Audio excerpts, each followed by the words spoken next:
두 번째 세션의 사회를 보게 된 이천문화원 이동준입니다. 다시 한번 인사드리겠습니다. 제가 의자에 앉는 체질이 좀 아니어가지고 가끔씩 이제 앉다가 의자에 앉는 동작을 하다가 의자가 뒤로 물러나는 바람에 이제 벌러덩 넘어진 경우가 있었습니다. 그래서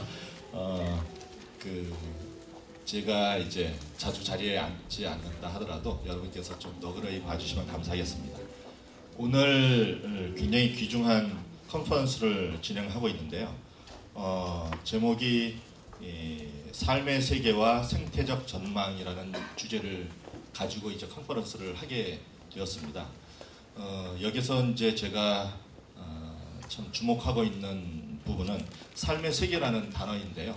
삶의 세계라는 것은 과거에 이제 추상적이고 관념화된 세계관이 아니라 구체적으로 우리가 발을 디디고 살고 있는 이 지구라는 한계적인 상황 속에서 우리의 터전인 지구를 우리가 밟고 디디고 살면서 어떻게 우리의 미래적 전망을 할 것인가에 대한 고민들을 하고자 하는 그런 자리라고 볼 수 있겠습니다. 그래서 이제 세션 1에서 여러 가지 이제 퍼즐들을 맞추는 작업들을 계속 모색을 해왔는데요. 세션 2하고 세션 3에서는 경제와 복지라는 측면에서 이것을 어떻게 확장시킬 것인가에 대한 고민을 좀 해보는 자리라고 볼 수가 있겠습니다. 그래서 세션 2에서 지금 지구 중심의 새로운 경제라는 주제를 가지고 이제 하게 되었는데요.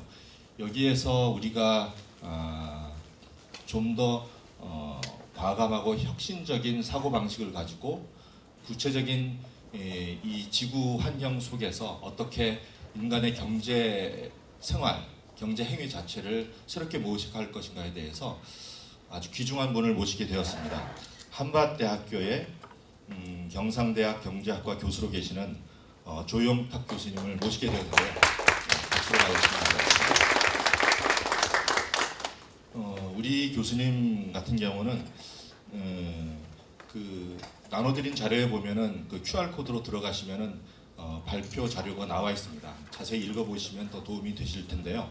아마 미리 사전에 읽어오시지 않은 관계로 25분간의 시간을 통해서 조영탁 교수님께서 생태적 경제관, 지구 생태계를 고려한 새로운 경제학이라는 주제를 가지고 발표를 해주시겠습니다. 여기에서 이런 이론들이 상당히 우리 사회에서 널리 소개되어지지 않은 것이 사실입니다.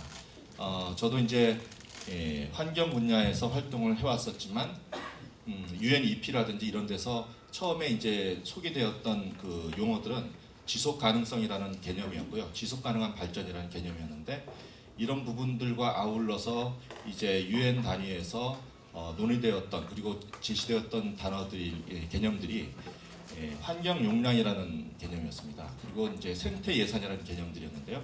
이런 부분들이 지금은 이제 그 리질런스라는 개념도 있었지만 최근에는 구체적으로 우리 교수님께서 소개하시게 될 생태 경제학이라는 이름으로 많이 이론적인 정립들을 하고 있는 것 같습니다. 그래서 이 시간에 발표하실 내용들이 조금 어려울 수는 있겠지만 열심히 경청해 주시고 그에 맞추어서 무엇보다도 어려운 이론들을 그대로 이제 수용하기보다는 좀 더 대중적이고 이해하기 쉬운 언어로 설명도 해주시겠지만 여러분께서 많이 질문을 해 주셔야만 좋을 것 같습니다. 그래서 오늘 특별하게 두 분의 토론자분을 모셨는데요. 강정혜 교수님 같은 경우는 서울시립대 법학전문대학원에 계시고 법무법인 광장 변호사로 계시죠.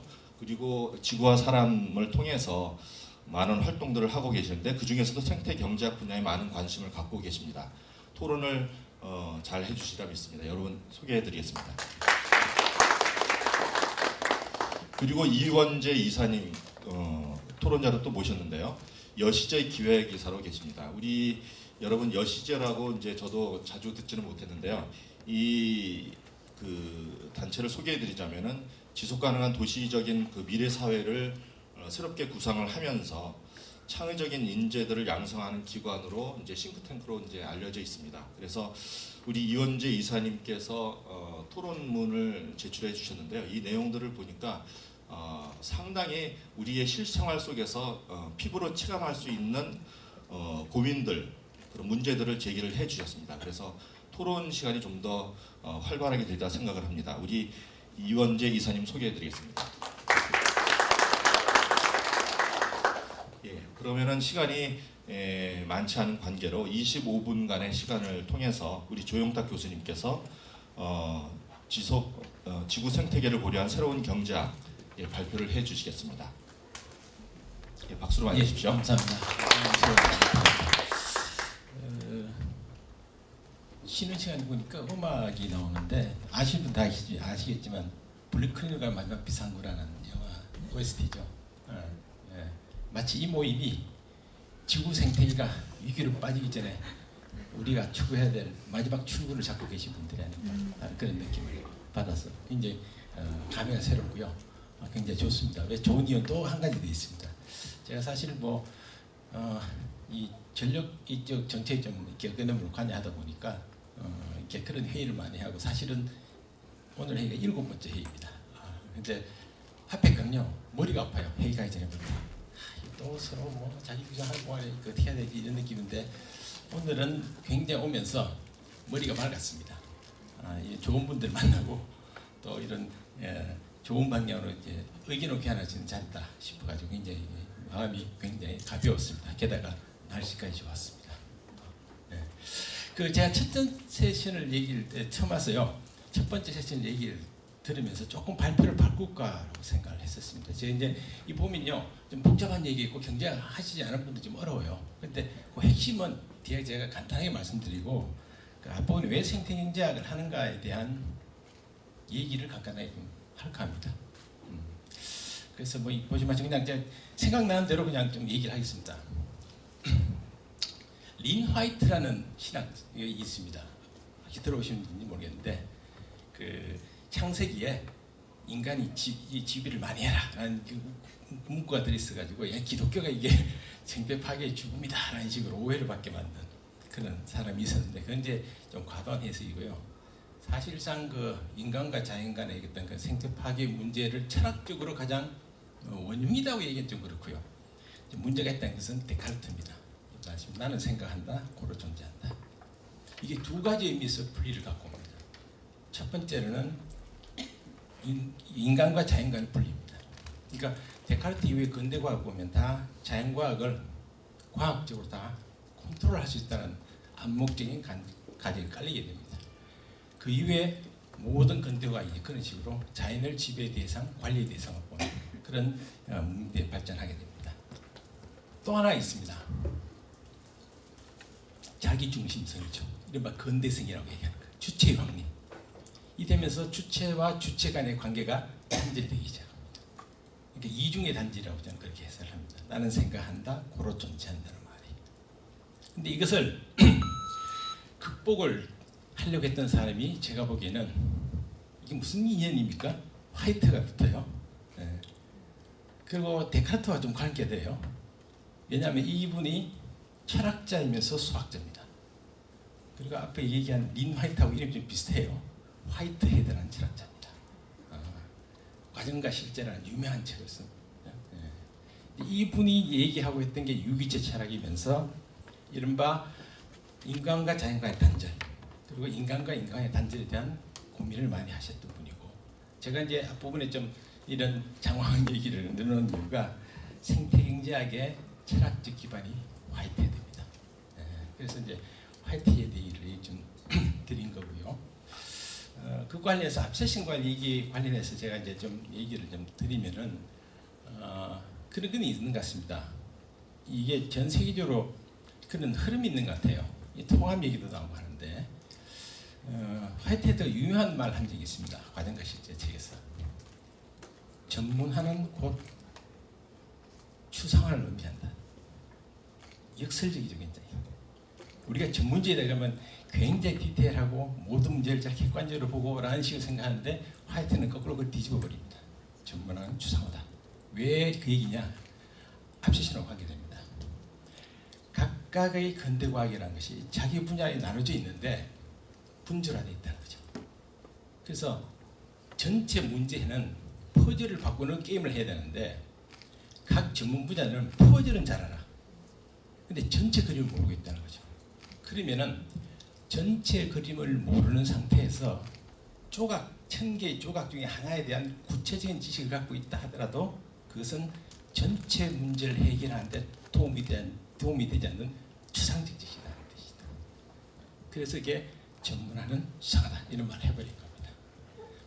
그 통합 얘기를 많이 이게 나오는데요. 예. 그 육각형입니다. 생태학 경제학이 지향하는 방법 중 하나가 이제 이 초학제적 접근이라는 건데요. 분야 간에 학문의 벽을 넘어서자는 얘기입니다. 근데 이게 약간 딜레마가 있어요. 야, 그럼 전공 없애자는 거야? 대학 같으면 야, 학과 통합해?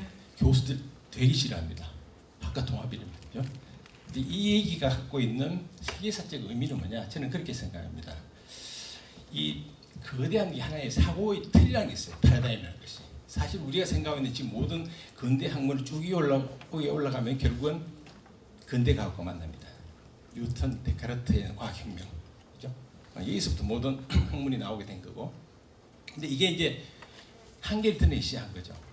그 한계 드러내기 시작한 것이 사회학적으로 보면은 뭐 양극하거나 뭐 이 사회 계층 내의 불안과 불안 요소 이런 거고요. 이게 제가 아까 얘기한 주체와 주체 간의 단절의 문제, 그죠? 이 문제고요. 두 번째로 나타나는 위기가 지구 생태학의 위기입니다. 근대 과학이 유발하죠. 그럼 이 상태에서 이런 징후가 나타났을 때는 근본적으로 우리가 좀 전체 상황을 먼저 한번 점검해보는 것이 필요하다라는 얘기가 나올 수밖에 없고, 그래서 최근에 이런 얘기들이 많이 나오는 게 아닌가 저는 개인적으로 그렇게 생각합니다. 그리고 이게 한번 바뀌고 나면 다시 또 분화의 과정을 겪을 거예요. 그러니까 우리가 항상 무조건 통합만 얘기할 수는 없는 거거든요. 이게 시대적 흐름이라고 개인적으로 봅니다. 이 부분이. 그렇죠? 근데 시대 흐름인데 이런 것이 여러 가지 좋은 의미가 새로운 것이 많이 나타나요. 철학적으로 아까 얘기했죠. 하이텐데죠. 그렇죠? 주체와 주체가 아니라 저는 개인적으로 뭐 잘 모릅니다만 하버마스를 굉장히 좋아합니다. 그러니까 우리가 이성 과학 이런 데서 우리가 아까 앞서서 나왔지만은 이게 뭐 이 문제 해결할 수 있겠어 이렇게 얘기하는데 이제 하버마스는 다른 얘기를 한 거죠. 그렇다고 이성과 과학을 버리지 마 이런 얘기죠. 인간이 갖고 있는 또 하나의 이성적인 측면이 있어. 그게 바로 의사소통적 합리성이야. 하버마스 주목받는 이유가 바로 거기 있습니다. 보통 이 근대체가 이제 이성에 대한 그 불신 이런 걸로 과학에 대한 불신을 해서 너무 감성주의로 가는, 그러니까 모든 이게 이 해체체라고 하는 것에서 강력하게 브레이크를 건 거죠. 그래서 이성과 과학의 역할인데 그거는 우리가 얘기하는 계산하고 돈 많이 벌고 얼마나 빨리 갈고 이거 계산하는 이성뿐만 아니라 대화를 통해서 문제를 해결할 수 있는 능력도 하나의 이성이다라는 거죠. 그것을 하버마스가 의사소통적 합리성을 표현합니다. 그렇게 해서 이것을 좀 서로 사회적 문제를 해결해야 되는 그런 철학적인 토대를 닦은 게 아니냐 하버마스가 그렇게 생각하고요. 자연과학과 관계에 대해서는 모든 철학에서 큰 얘기 많이 나옵니다. 근데 이제는 많이 하셨을 것 같아요. 생태학이 굉장히 좀 각광을 많이 받습니다. 물리학에 보시면 관심 있는 사람들 양자역학 이런 것들. 뭐 공학도 마찬가지로 아까 나왔죠. 건축학 달라집니다. 건물이 이제 배치할 때 건물 자체만 생각하시는 게 아니라 주변 환경과의 고려. 이 건물의 환경 중년이 어떻게 되지? 이걸 고려하기 시작했습니다. 그린 아키텍처죠. 환경미술 마찬가지입니다. 핵심은 미술품 자체의 중심을 갖는 게 아니라 주변 환경과의 고려 이걸 한다는 거죠. 그런 모든 어떤 변화들이 지금 생겨나고 있다. 종교도 좀 마찬가지로 생각합니다. 저는 미리 말씀드린 종교가 없습니다. 종교 간의 갈등이 없어지는 건요, 하나의 종교로 통일되는 것이 아니라 상대방의 종교를 인정하고 대화하고 공존하는 데서 평화가 옵니다. 저는 그렇게 생각합니다. 그 중에서 가톨릭과 불교에 대해 굉장히 좋은 징조라고 생각합니다. 이런 것들의 모든 그 사람과 사람과의 소통, 사람과 자연과의 관계, 소통, 관계 회복. 이게 이제 제가 철학적으로 이해하기는 데카르트가 얘기한 이중의 단절로부터 우리가 극복해가는 하나의 패러다임의 전환 시기가 지금 이 시기가 아닌가 하는 그런 생각을 갖고 있습니다. 그래서 생태 경제학도 결론적으로 말씀드리면 딴 게 아니고요. 뭐 개념 복잡한데요. 딴 게 아니고요. 경제 활동하고 자연 환경과의 관계에 있어서 두 개를 통합적으로 보자라는 관점입니다. 아까 얘기했죠. 건축물 자체만 보지 말고 미술품 자체만 보지 말고 이게 미술을 그리더라도 주변 한거 어떻게 고려해서 미술 작품을 설치할 거냐. 건축물을 건축하더라도 바람길 고려하고 에너지 고려하고 주변 경관, 랜드스케이프 고려하고 해서 건축하자. 이게 바로 그 대상과 그 주변 간의 관계를 새롭게 설정한다는 얘기거든요. 그 개념이 바로 녹아들어 있는 거고요. 생태학이 바로 그 개념이에요. 뒤에서 조금 설명드릴게요. 생태학 개념이 바로 중심과 주변 간의 환경을 고려하자 이런 관점에서 출발한 거다 하는 말씀을 좀 드리겠습니다. 그래서 이게 그 얘기입니다. 학문 간에 대화하자. 백을 없애자. 학문 통합하자 이게 아니고 대화하자. 그러니까 카우마식으로 얘기하면 의사소통적 과학을 하자 이런 뜻이 되겠습니다. 다음에 두 번째로 생태경제학이 강조하는 것이 이건데요. 패러다임 이론입니다. 이 패러다임 이론 많이 얘기하는 건데요. 이 그림을 보고 이 상대에 비해서 뭘 할 건가를 생각해보라 그러면 뭐 이 시간을 괜히 빼고 이것만 얘기해 봅시다. 많이 보신 거죠? 뭐로 보이십니까? 늙은 할머니이기도 하고 또 뭡니까? 젊은 아가씨로 봅니다. 할머니를 보는 사람들은 이 할머니 안마기 사드려야지라는 생각할 거고요. 젊은 숙녀를 보면 이 숙녀가 어떻게 데이트하면 할 수 있을까? 라는 식의 생각할 거라는 거죠. 이 그림을 어떤 관점에서 파악하냐에 따라서 그 다음에 단계가 달라진다는 거죠. 이게 이제 예를 들면 게슈탈트 심리학에서 나온 얘기예요. 그러니까 사람들이 물론 인지할 때 부분을 보지 않는다는 거죠. 전체적인 관점 갖고 본다는 거죠. 그래서 어떤 관점에서 보냐는 것이 문제 해결이 달라진다 하는 것을 강조하는 것이 바로 생태경제에 의한 패러다임이에요. 관심 있는 분들은 뭐 보신 분도 있겠지만 토마스 쿤의 과학혁명의 구조 한번 읽어보시죠. 패러다임이라는 말을 최초로 만드는 사람이죠. 그런 헨슨하고죠. 자, 그래서 질문이 나옵니다. 그 다음에 자 아까 제가 설명드렸듯이 자 패러다임 볼 때 자연생태계를 우리 경제 활동을 하는데 하나의 여러 가지 요인 중에 하나. 우리 경제학적으로 이게 경제학 보시는 분들은 아시겠지만 생산 요소라는 게 있어요. 생산하는데 필요한 요소 중에 하나라고 볼 것인지 안 그러면은 자연생태계를 우리 경제학의 경제활동의 또는 모든 생명활동의 라이프 스토팅 시스템을 볼 거냐 기본 토대를 볼 거냐에 대한 관점의 차이가 문제 해결의 답을 다르게 갖고 온다는 얘기죠. 그런데 일상적으로 물으면요, 대부분 다 경제활동이 큰 거야, 자연활동이 큰 거야 라고 물으면은 일부 아주 전통적인 경제학자들 이렇게 답해요. 자연이 크고 그쪽이 일부지. 인간이 자연의 일부입니까? 자연이 인간의 일부입니까? 그러면 당연히 인간이 자연의 일부지라고 답은 해요. 그렇게 답은 하는데 경제학 이론과 모형은 그렇게 돼 있지 않다는 겁니다. 그걸 보여드릴게요. 그것만 설명드리면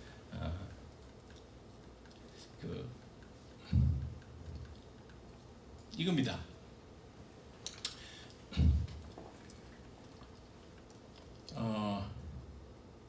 왼쪽이 이제 생태학 모형을 그린 거고요. 오른쪽 이게 경제학 모형을 그린 겁니다. 차이는 뭐냐면요. 왼쪽의 생태계는요. 자연 생태가 돌아가는 원리가 있습니다. 생태학의 관점이 뭐냐면 모든 게 움직이려면 에너지가 필요하잖아요. 그럼 자연 생태계를 움직이는 게 뭐냐는 거예요. 태양 에너지라는 거죠. 태양 에너지가 밖에서 들어왔어. 그렇죠? 있고 또 지구 안에 있는 45억 년 된 지구 안에 여러 가지 물질들이 있습니다. 그 물질을 갖다 이용을 해서 자연 생태가 돌아간다 하는 것을 그림으로 보인 겁니다. 그걸 좀 더 약간 더 상세하게 얘기하면 이런 겁니다. 이 그림은 그냥 제가 그걸로 갖고 온 건데요. 기본적으로 생태학은 에너지 흐름과 물질 순환으로 구성되어 있습니다. 왜 에너지를 제가 빨간색으로 했죠? 플로우라고 했느냐? 인생은 한 번 흘러가면 끝이죠. 못 되돌립니다. 내 인생을 돌려도 안 됩니다. 그죠? 에너지가 같습니다. 한 번 사용하면 다시 못 씁니다. 이 다시 쓸 수 있다면 에너지 문제 생각할 수가 없죠. 자동차에 기름 만땅 채워서 평생 타고 다닐 수 있을 테니까 그게 안 된다는 거죠. 그래서 플로우라고 얘기합니다. 흘러가 버리면 끝이다니. 다음에 밑에는 이 건물하고 관계되어 있네. 이 얘기 잘 했는데 물질을 늘 자연생태는 순환해서 사용합니다. 지구 생태계가 쓰레기를 만들어내지 않습니다. 지구 생태계가 동물들이 쓰레기를 만들어냈다면 45년 동안 지구는 쓰레기 때문에 지구 크기보다 더 컸을 거예요. 그렇지 않잖아요. 우리가 다 알고 있잖아요. 인생 어디서 사람은 죽어 뭐로 돌아간다? 흙으로 돌아간다. 이게 바로 자연생태 질서를 얘기하는 물질 순환을 얘기하는 겁니다. 그렇죠? 그래서 에너지는 흐름이라고 보고 물질은 순환이라고 표현합니다. 이 두 가지 원리에서 자연생태가 돌아가는 겁니다. 자, 이건 그냥 참고로 보십시오. 이게 에너지 흐름을 보여준 겁니다. 태양의 에너지가 들어왔어. 그러니까 태양이 매일 에너지를 보내줘야 돼요. 하루라도 태양이 파업해버리면요, 지구는 끝입니다.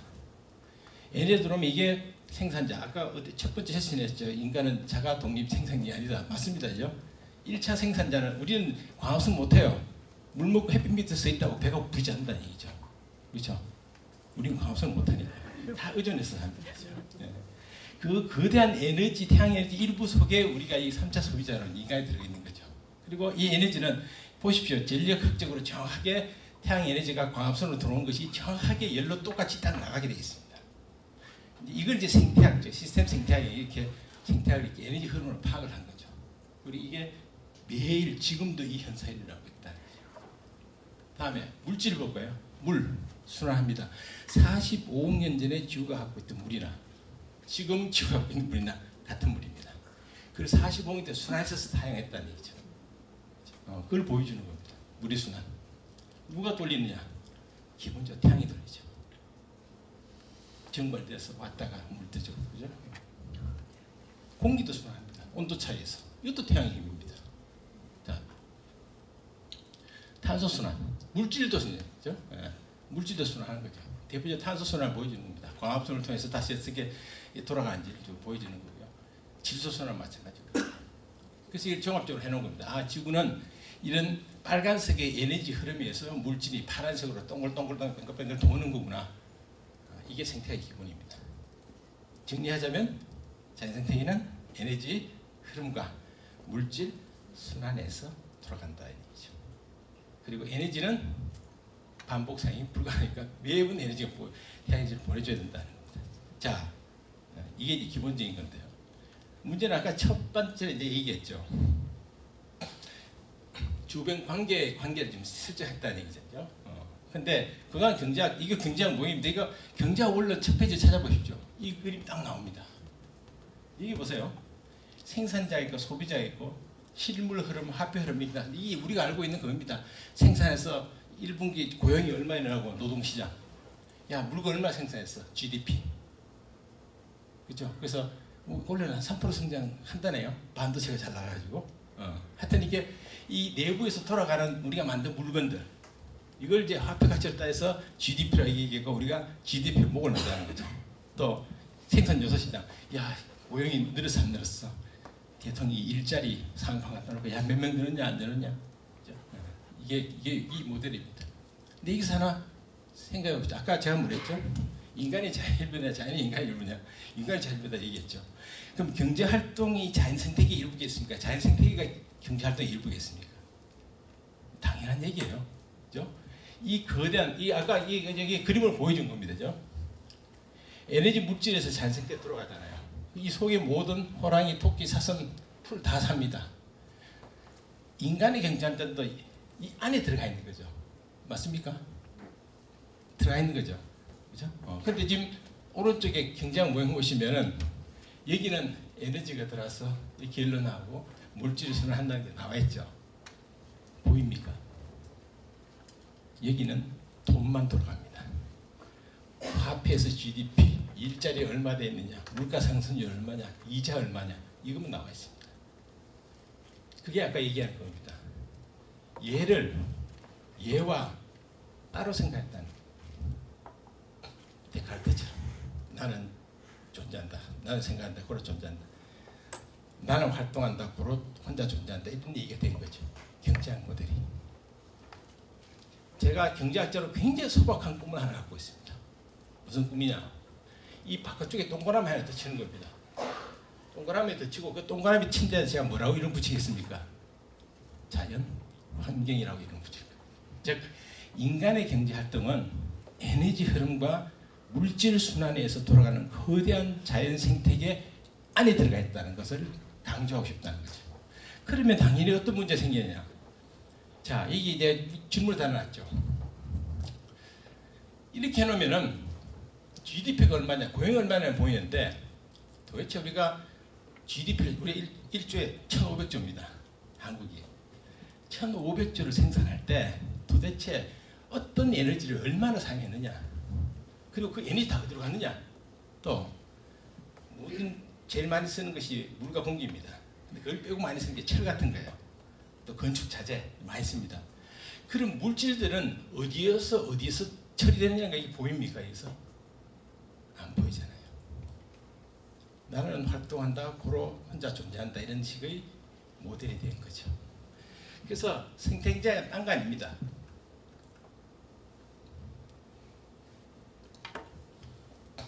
이 ES라는 게 이코시스템입니다. 자연 생태계 안에다가 제가 얘기하는 이 SES를 표현한 건데 뭐냐면 사회 경제 시스템입니다. 그것이 경제 활동을 여기다 박아 넣은 겁니다. 그럼 그림이 이렇게 나오죠. 그러면은 어떤 문제가 생기냐면은 자연 생태계도 에너지에서 물질에서 순환해서 돌아가는 거고, 그 안에 들어가 있는 경제 활동도 에너지와 물질을 갖고 경제 활동하는 거거든요. 여러분들 에너지 물질 없이는 경제 활동이 일어나지 않습니다. 어떻게 오셨어요 오늘도? 장소 몰고 오셨어요? 화석연료 사용하신 겁니다. 지하철 타고 오셨습니까? 전기 사용하신 겁니다. 그죠? 예. 아침 식사하셨죠? 물질 사용하신 겁니다. 앉아있는 책상 다 물질입니다. 그렇죠? 이게 경제활동에서 얼마만큼 사용되고 어떤 형태로 얼마만큼 사용되고 이것이 어떻게 처리되냐는 것이 앞에 얘기한 전통적 경제의 모델은 없다는 거예요. 혼자 떨어져 있다는 거죠. 그래서 아까 모두 얘기했죠. 재원 같은 거는 거대한 흐름의 변화에 기본 관통하는 컨셉은 뭐다? 새로운 관계 설정이다. 혼자가 아니다 얘기죠. 사회학적으로는 아까 상호주관성, 간주관성 이 나오는 인간인간한데 이거 독립적 떨어져서 연락 주는 거 아니야? 이런 얘기 하듯이 인간의 경제활동도 자연 형태가 따로 떨어진 게 아니잖아 이 얘기죠. 아까 얘기했죠. 건축지에 또 야, 건축만 보면 돼? 주변 환경도 생각해야지. 그렇잖아요. 뭐 음악 얘기했으면 제가 UAG 좋아합니다. 야, 이 자연과의 교감, 이거 뭐 있어요? 음악적으로 이렇게 표현하는 것들, 이런 것들죠. 예. 이게 이런 식의 관계인데 경제학도 똑같은 거죠. 야, 관계 설정 새로 보자. 경제 활동하고 자연생태예요. 그죠? 그러면 어떤 문제식이 나옵니까? 우리가 1년 동안 경제 생활할 때 어떤 에너지를 얼마만큼 쓰고 그것이 어떻게 자연 형태에 영향을 주느냐 하는 문제 나오고요. 다음 물질도 마찬가지입니다. 어떤 물질을 어떻게 얼마큼 사용하고 어떻게 버리느냐 하는 것이 문제가 된다는 얘기죠. 이건요 가장 복잡하긴 한데 쉽게 얘기하면 이렇게 얘기하는 게 제일 편해요. 자, 이렇게 얘기하면요, 이 인간의 경제 활동은 어떤 에너지와 물질 없이는 돌아갈 수 없다는 게 보입니다. 그렇죠? 이 안에 들어가 있어요. 그죠? 예. 그러면 이건 마치 무슨 개념하고 비슷하냐면은 바깥쪽에 있는 것은 엄마라고 생각하면 되고요, 한쪽에 있는 것은 태아라고 생각하면 됩니다. 제가 얘기한 새로운 경제 모델로서 이 기존의 전통 경제학을 갖다가 자연생태계에 탁 박아 넣는 순간 이 전체 그림은 엄마와 태아의 관계가 비슷하게 된다는 거죠. 태아가 자기 자체적으로 생명 유지 불가능하죠. 그럼 뭐 어떻게 합니까? 생명 유지할 때 뭘 받아요? 엄마로부터 영양분이나 모든 커가는데 에너지를 받죠. 그 에너지를 주고 받고 하는 데가 뭡니까? 우리가 탯줄이라고 그러죠. 그러니까 태아는 엄마와 탯줄로 연결되어 있습니다. 그 탯줄로 영양분이 왔다 갔다 하고 아기가 소비하고 난 폐기물을 엄마한테 내보냅니다. 그럼 누가 처리해줘요? 엄마가 다 처리해줍니다. 그죠? 그죠? 그 관계라는 거예요, 지금 정확히 이게. 근데 이전의 경제학은 엄마 없이도 나 혼자 잘 놀아요 라고 얘기를 했다는 거죠. 그게 아니다는 얘기죠. 예. 그래서 그 얘기입니다, 이게. 그렇죠? 예. 그렇다면 결국은 이 우리 경제 활동이 어떤 에너지를 얼마만큼 사용하고 어떤 물질을 어떻게 사용하냐 하는 것이 자연 생태에 영향을 준다는 얘기죠. 아이가 배 안에서 어떻게 행동하느냐가 엄마한테 영향을 줘야 하죠. 줍니다. 엄마 뱃속에서 빠져나오지 않고 완전 클 수 있습니까? 안 됩니다. 그죠?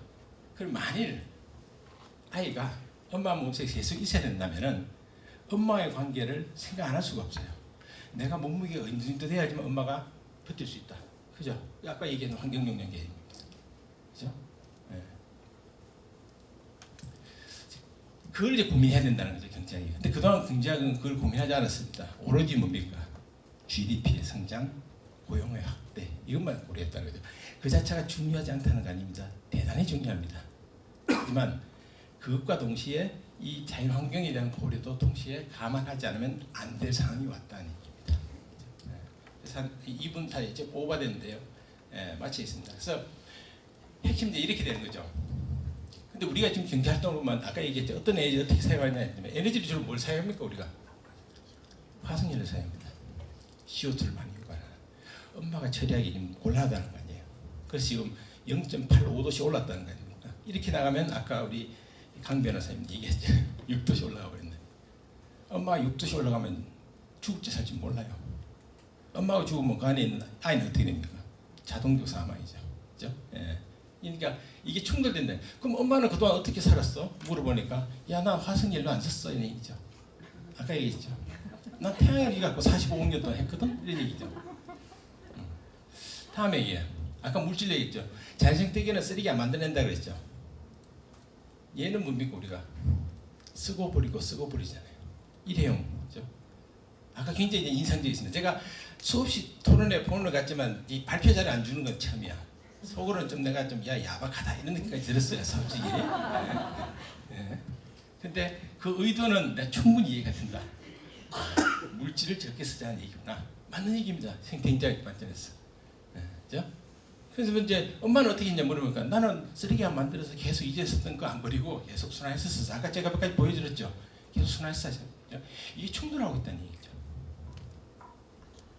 그게 충돌하는 것이 이게 어떤 문제냐면은 이게 결국 지구 온난화 문제고요. 이게 결국은 단점으로 나타나는 것이 이 화학 물질을 이때 그런 거라든지 생물종, 멸종 이런 것들이 양쪽에서 나타나는 거죠. 그러면 이제 답은 이제 우리가 앞으로 논의해봐야 좀 답이 나온 이게 답이 나오면도 문제가 제기된 거죠. 이것만 얘기가 말씀드리겠습니다. 자, 누가 바꿔야 될까요? 내가 지금 가성비를 계속 쓰니까 엄마가 한테 어떻게 아이들 다 알아서 처리해줘 라고 얘기하는 게 맞는지 아 그래요? 엄마가 힘든데? 그러면 제가 태양 에너지나 또는 화석연료를 적게 쓸게요 라고 하는 게 맞는 거죠. 다음에 물질도 마찬가지입니다. 쓰고 버리고 쓰고 버리고 그게 아니라 일단 엄마로부터 받았으면 엄마는 이걸 갖고 쓰고 엄마한테 다시 처리해 주세요 이렇게 보는 게 아니라 경제활동에서 계속 반복해서 사용할게요. 이 리사이클 개념이고 그걸 한 단계 더 올리는 것이 업사이클이고 이 건물이 지향하는 가치죠. 그죠? 그러니까 이 얘기가 결국은 뭐냐면은 경제활동을 다 패턴 패러다임을 바꿔야 된다는 얘기예요. 그죠? 근데 이게 단순하지가 않아요. 지금 이 상태에서 에너지 사용량 줄이고 야 물질 사용량 줄이자는 얘기는 곧 무슨 얘기냐? 경제 성장률과 고용을 떨어뜨리자는 얘기입니다. 어느 누구도 이 부분에서 동의하는 사람이 없어요.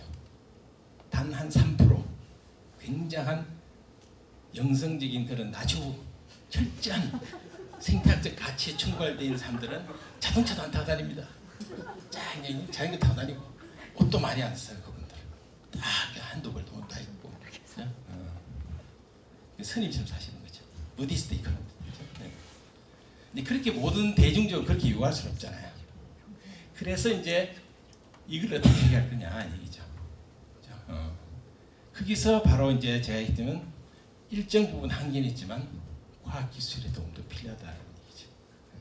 단 결정은 여기서 하고 야 너는 과학기술 발전시킬 때 에너지 많이 내리거나 물질 많이 사용하는 그런 식으로 과학기술 공부하지 말고 얼마 정도 이렇게 가능한 적은 에너지 물질을 사용하도록 연구 좀 해봐 이런 얘기죠.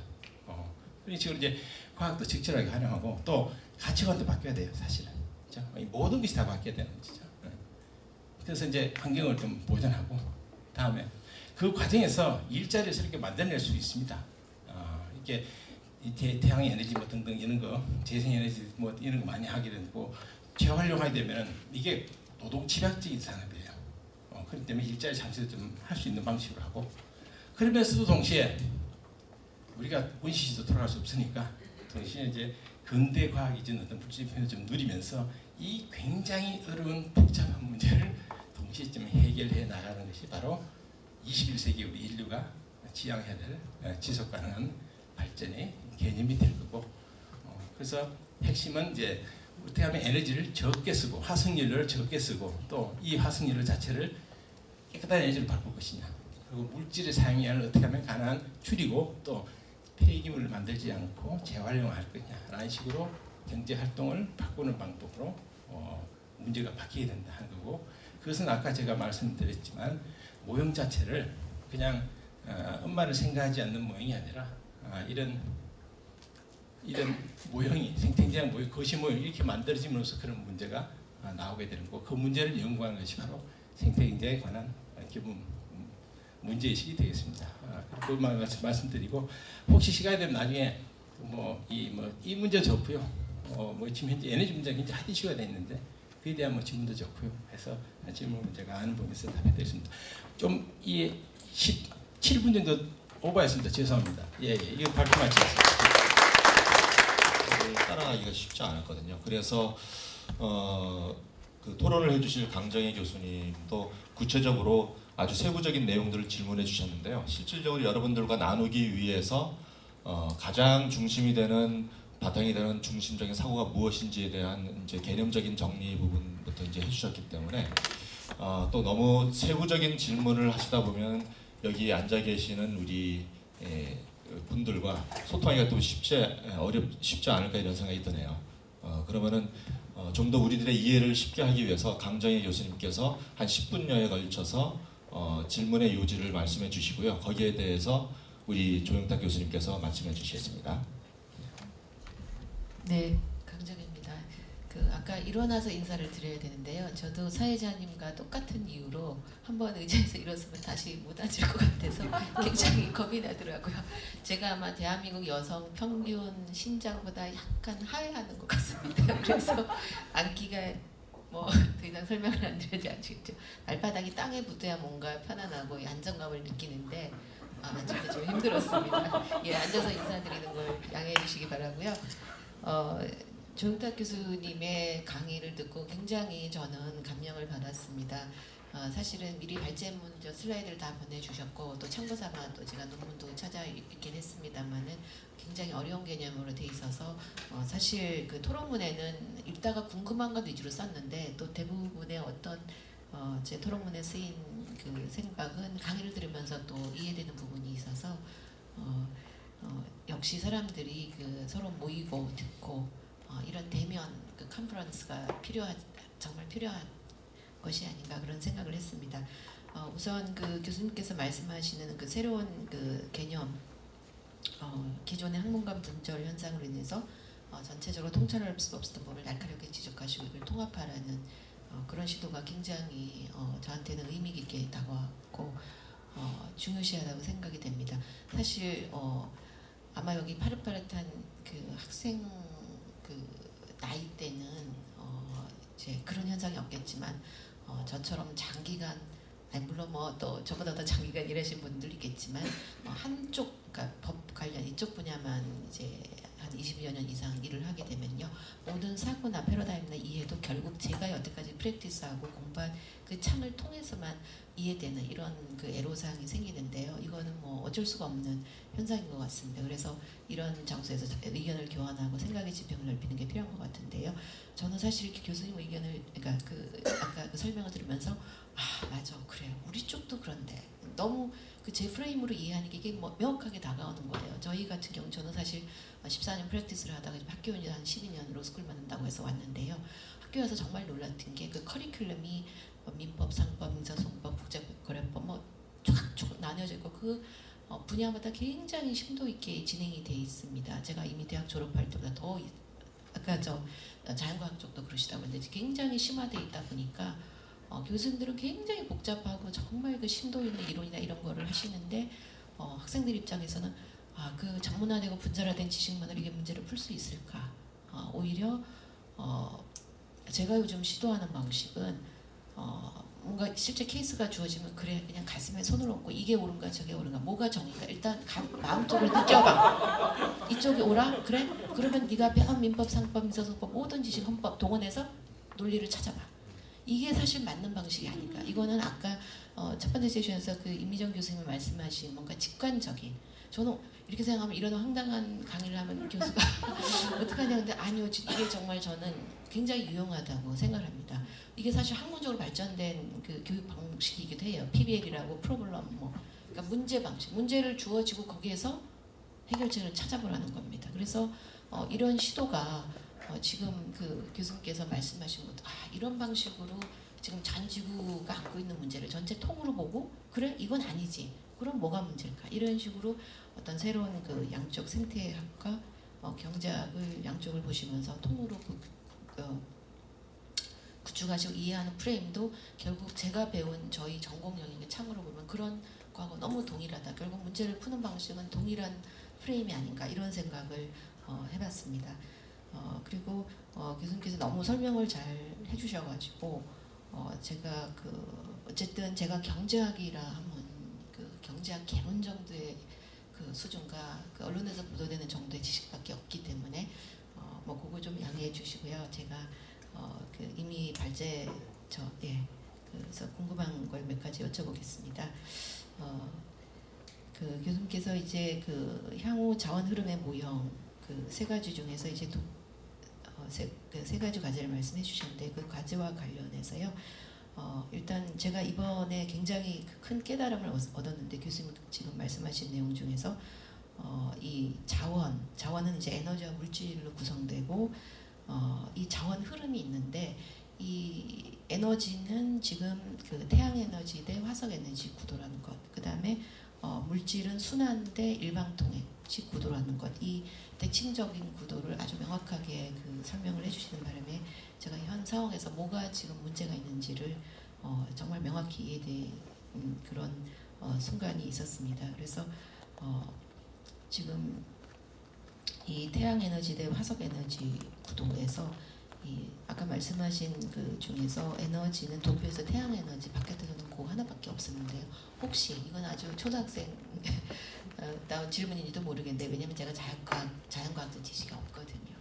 에너지 말고 혹시 다른 에너지는 찾을 수가 없는 것인지요. 아주 기본적인 그냥 궁금합니다. 왜냐하면 혹시 다른 에너지 흐름을 찾을 수 있다면 지금 화석 에너지에 너무 돼 있는 부분에서 이 태양 에너지 플러스 다른 에너지 해서 어떤 그 현상을 좀 개선할 수 있는 방법이 없지 않을까 싶고요.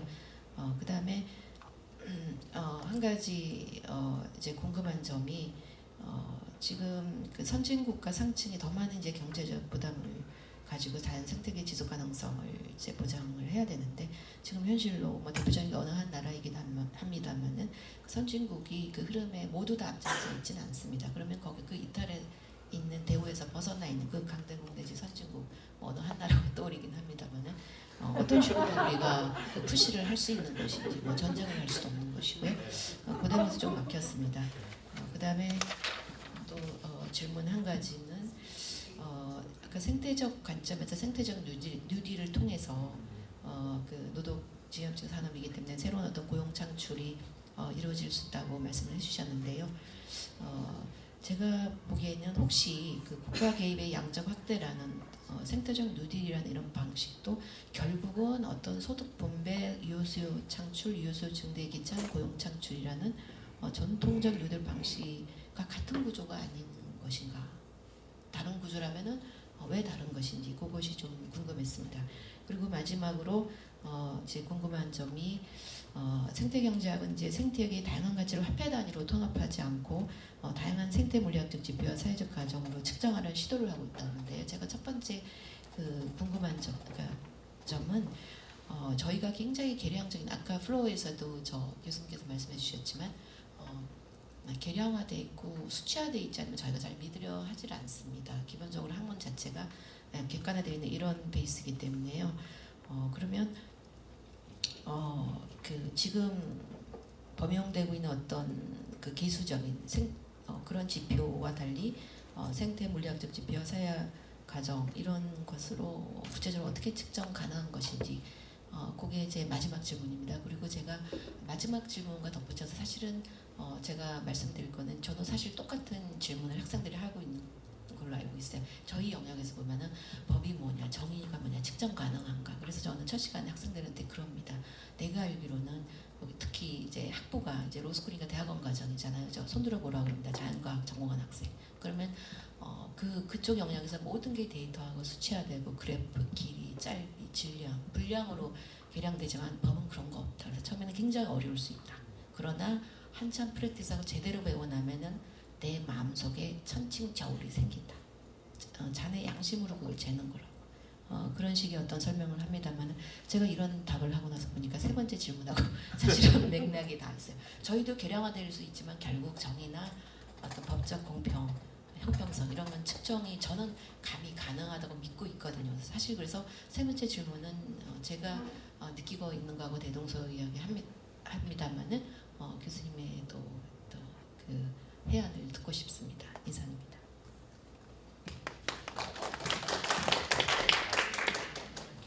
예, 먼저 그러면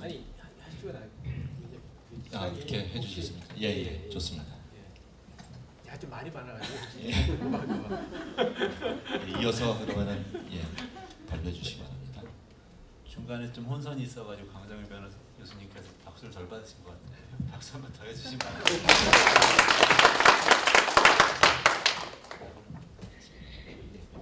네, 저는 안녕하세요. 저 이원재라고 합니다. 저는 이제 사실 이 전체 아까 첫 번째 세션부터 굉장히 복잡한 생각이 많이 드는데 다 제가 잘 아는 분야가 아니에요. 저는 경제학하고 경영학하고 그다음에 뭐 경제부 기자 생활을 하다가 싱크탱크에서 이 정책 연구하고 뭐 방송 나가서 토론하고 이런 일을 이제 지금 주로 하고 있는데 주로 경제 정책이나 뭐 이런 이야기들이죠. 그래서 사실 이거 어떻게 이해해야 되는지 굉장히 고민을 하다가 대충 이해는 되는데 이제 내적 갈등이 많이 생겼죠. 그래서 그 내적 갈등에 대해서 제가 좀 평소에 지금 제가 요즘 많이 생각하고 있는 걸 말씀을 드리고 피드백을 좀 받아보고 싶은데요. 그렇게 해도 된다면 좀 허락을 받고 싶습니다. 그 버트란드 러셀이라고 있잖아요. 그 사람이 이제 게으름에 대한 찬양이라는 글을 1935년에 내는데 거기 보면은 노동에 대해서 이런 이야기를 하거든요. 사람이 하는 노동이라는 게 일이라는 게 딱 두 가지 종류가 있는데 한 가지는 이게 굉장히 테크니컬한 설명인데 저도 이해하는데 오래들이 걸렸는데요. 예를 들어 이렇게 설명을 합니다. 지표면에 가까운 곳에 있는 어떤 물질을 포지션을 다른 쪽으로 옮기는 일을 하는 것이 노동이다. 여러 가지를 담기 위해서 이런 표현을 쓴 것 같아요. 어떤 뭐 매터라는 물질이라는 아까 저 조영탁 교수님께서 물질이라는 표현을 쓰시고 아마 그런 거 관련된 걸 생각하고 쓴 거 아닌가 싶은데요.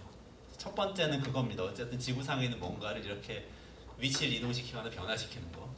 두 번째는 그렇게 하라고 시키는 일. 두 가지 노동밖에 없다. 그런데 그 다음에 무슨 얘기를 하냐면 보통 첫 번째 일은 월급도 작고 굉장히 힘들고 사회적으로도 천대받는데 두 번째 일은 돈도 많이 벌고 굉장히 고귀한 일을 칭송을 받는데 그 일이 점점점 늘어나가지고 이제는 첫 번째 일을 하는 사람들한테 그렇게 하라고 시키는 걸 넘어서서 시키는 걸 어떻게 하라고 시키는 사람도 생기고 시키는 걸 어떻게 하라는 걸 1안, 2안, 3안을 만들어가지고 뭐 얘기를 하는 사람도 생기고 컨설팅 뭐 변호사님들 여기 많으시니까 그런 분들 얘기하는 저 같은 사람이나 이런 얘기를 합니다. 1935년이거든요. 그런 일이 늘어나고 있다고 이 사람이 얘기한 게 지금 어떻게 됐을까요?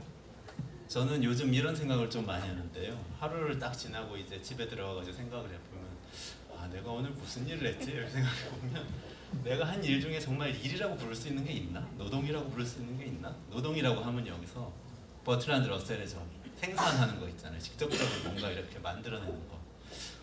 저는 뭐 직업 특성상 그럴 수도 있는데 저는 일단 거의 없는 것 같고 근데 제 친구들을 봐도 기업에서 일한다는 친구들을 봐도 별로 없는 것 같아요. 주로 뭐 이래라 저래라 하거나 뭐 이렇게 막 이런 생각 저런 생각 갖고 막 떠드는 일을 하지 얘네들이 뭐 직접 뭔가 생산하는 일을 하진 않는단 말이죠. 그래서 제가 아까 세션을 들으면서 자연에 대해서 이제 생태계 자연에 대해서 많이 이야기하시는데 전 이전에 조금 그 거시적인 거 이전에 좀 소박하게 인간에 대해서 좀 한번 생각을 해봤습니다. 아주 미시적으로 인간 중에서도 그러니까 전체 아까 엄마로 따지면 엄마 생각보다 훨씬 작게 태아의 생각을 하지만 태아 중에서도 어떤 태아가 가지고 있는 어떤 한 장기에 어쩌면 한 세포가 움직이는 것에 대해서 생각을 하는 셈이죠. 인간은 어떻게 정의하고 인간은 어떻게 뭘 어떻게 해야 되는가 여기에 대해서 많이 생각을 했었는데요. 이 사례가 생각이 났어요. 레비스트로스가 어딘가 썼던 것 같은데요. 문화인류학자 레비스트로스가 그 옛날에 그 아메리카 대륙 처음 발견했을 때 스페인 사람들하고 아메리카 원주민들, 인디언들이죠. 아메리카 원주민들하고 처음 만났는데 이 서로가 인간인지 아닌지를 확인하기 위한 노력을 했다는 거죠. 상대방이 인간이라면 그에 맞게 해야 되는 것이고 동물이라면 뭐 그냥 사냥을 하면 되는 거니까. 근데 아메리카 인디언들은 어떻게 했냐면 백인 한 명을 잡아다가 죽였답니다. 익사를 시킨 다음에 몸이 부패하는지를 본 거예요. 계속 관찰을 하면서 우리의 몸이 부패하는 것처럼 저들의 몸도 부패하는가. 왜냐하면은 이 인디언들은 어차피 모든 사물이 다 영혼이 있으니까 영혼 따위는 중요하지 않고 육체가 비슷하면 인간일 거다. 이 사람들이 무슨 생각을 갖고 이런 건 중요한 게 아니고 이렇게 생각을 했다는 거죠. 스페인에선 거꾸로 그 신대륙에다가 조사단을 보냈는데 인디안의 인간성을 검증하기 위한 조사단이죠. 이 조사단에서 했던 일은 인디안을 잡아다가 인터뷰를 하면서 이 사람한테 영혼이 있는지를 판단을 하는 겁니다. 종교가 있는지 어떤 사고방식을 갖고 있는 것 이렇게 얘기를 했다고 해요. 그러니까 인간이라는 것 자체가 정의하기 나름이라는 생각이 얼핏 드는 거죠. 제가 이 이야기를 듣는 것도 어떤 학자, 그 휴머노이드 연구원 학자한테 들은 겁니다. 로봇을 만드는데 로봇과 인간을 어떻게 구분하는지를 고민을 하다가 문헌을 찾아보니 이런 게 있더라라고 하면서 이제 고민을 이야기를 하던 건데요. 그럼 아주 조금 더 직자적인 질문으로 돌아가서 우리의 경제 체제, 우리의 자본주의 사회에서는 인간을 어떻게 정의하는가? 아까 송기영 교수님께서 말씀하셨죠. 옛날에 여성은 인간도 아니었는데 지금 인간 대접을 받는다고 말씀을 하셨는데 그러면 왜 여성이 과거 인간 대접을 못 받았는지 생각해 보면 저는 아마 노동과 생산에 대한 것이었을 것 같아요. 그냥 직접적으로 노동을 해서 뭔가 생산을 해내는 사람은 성이 남성이었고 계속해서 그렇게 되어왔고 그렇지 않은 사람들은 인간이 아니다. 이 생각 안에 들어 있었지 않나 하는 생각이 좀 들면서 한편으로는 지금 우리 사회에서도 지금도 자본주의 사회잖아요. 인간을 어떻게 판단하는가 생각해 보면 그냥 이런 말 하나 들어 있지 않을까요? 저희 첫째가 이번에 취직해서 사람 노릇 좀 하게 됐습니다. 고용되면 인간인 거죠. 고용되기 전까지는 고용되기 위해서 준비하는 사람이거나 아니면 고용된 사람들을 돕는 사람이거나 뭐 이렇게 정의가 되는 거죠. 근데 지금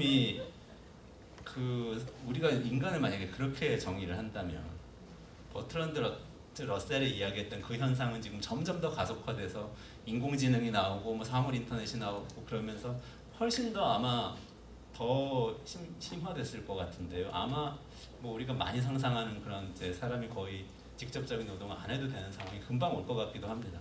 그렇게 생각해 보면은 우리 인간을 다시 정의하지 않으면 우리 모두 인간이 아니게 되는 거죠. 어쩌면 이미 인간이 아닌지도 모르죠.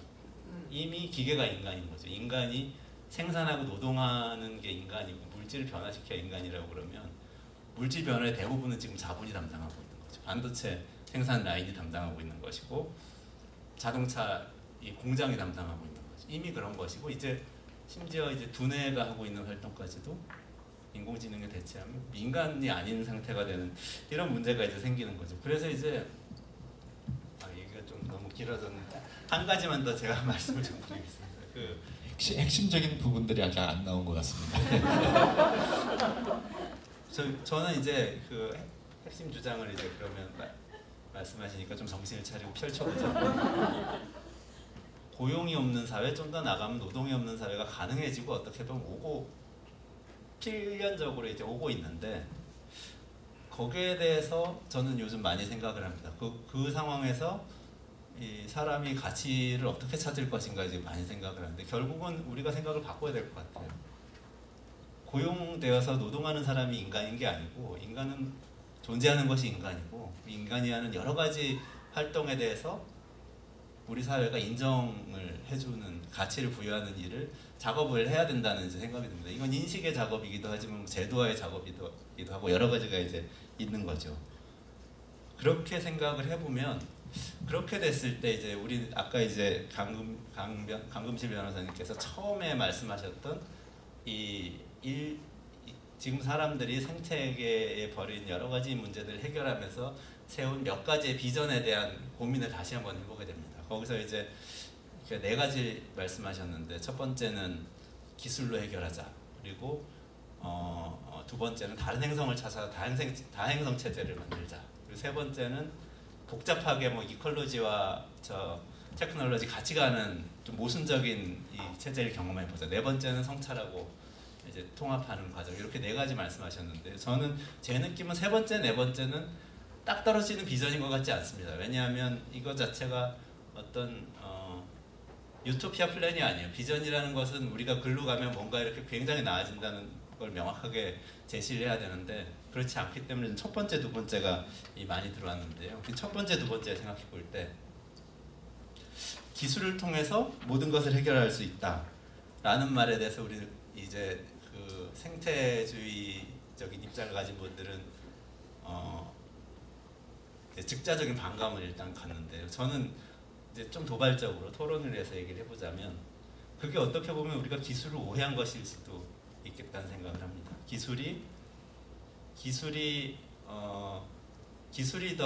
기술보다 그러니까 기계와 인간을 비교할 때 기계가 생산을 담당하는 것이 인간이 직접 생산을 담당하는 것보다 더 반생태적일 거라고 생각하시는 거잖아요. 더 인간보다 기계가 더 환경을 파괴할 것이라고 생각하시는 거잖아요. 그렇지 않을 수도 있다고 이제 저는 생각하는 겁니다.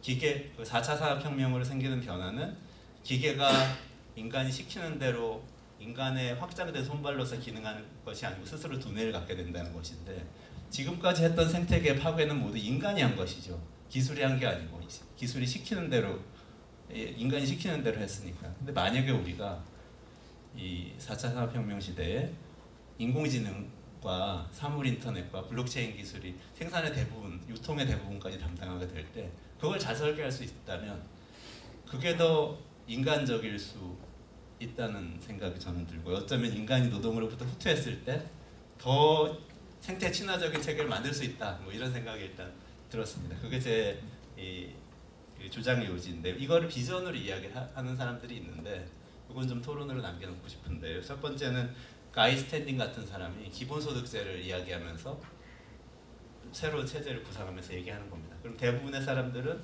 생산적인 노동 대신에 우리가 생각하는 물질 변화시키는 생산이 아니라 그냥 관계를 맺거나 여러 가지 활동을 하는 거죠. 아까 임미정 교수님께서 말씀하신 것처럼 좀 더 나은 연주를 하기 위해서 공간을 계속해서 탐색하고 사람들의 반응을 보면서 하는 활동, 뭐 이런 활동을 더 열심히 하게 되는 그게 이제 새로운 형태의 인간의 일이 된다. 그러면서 이제 기본소득제를 이야기하는 사람들이 있고요.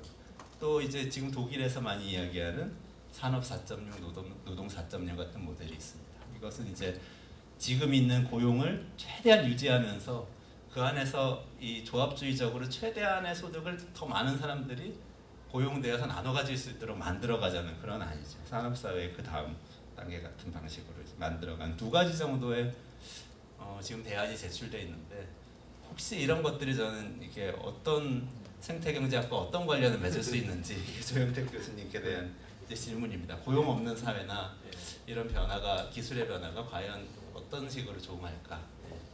이 정도 말씀드리겠습니다. 네. 마이크를 넘겨주시고요. 굉장히 심도 깊은 그 두 분의 이제 토론 내용이었습니다. 이에 대해서 생태 경제학이 구체적으로 어떤 그 해결책을 좀 제시할 수 있을지 또다시 우리가 공유할 수 있는 문제점은 무엇인지 좀 말씀해 주시면 감사하겠습니다. 예, 또 가벼운 얘기 좀 시작하겠습니다. 사실 어제 무슨 토론을 갔었어요. 제가 자자마트한테 이제 축사를 하시러 이제 두 분이 오셨는데 한 분이 이제 한덕수 전 총리이셨고 한 분이 산자위원장이죠 장병환 의원님이셨어요. 두 분이 비슷한 인정이셨어요. 요즘 탈원전 시끄럽고 이렇게 많은데 이걸 통해서 국민들이 굉장히 많이 알게 됐다는 거예요. 그래서 이 자리에 있는 전문가들이 앞으로 헛된 소리 하면 국민한테 맞아 죽을 거야 라는 식의 뉘앙스 그렇게 표현 안 하셨지만은 네, 그래서 그 얘기 하시는데 제가 오늘 그걸 느꼈습니다. 야 생태경제가 이게 많이 나가면 안 되겠구나. 내가 상당히 좀 곤란할 겠구나 이런 느낌을 받았는데 왜냐하면 그 두 분의 토론을 보고 제가 그 느낌을 받았다는 겁니다. 그러니까 이게 제 괜히 공치사 드리는 건 아니고요. 어디 가서 물어보십시오. 저 이게 빈말 잘 하는 사람 아니거든요. 때로는 약간 까칠하다 이런 평가를 받는 사람이에요. 그래서 출세를 못하는지 모르겠는데 근데 진짜 제가 받아보고 놀랐습니다.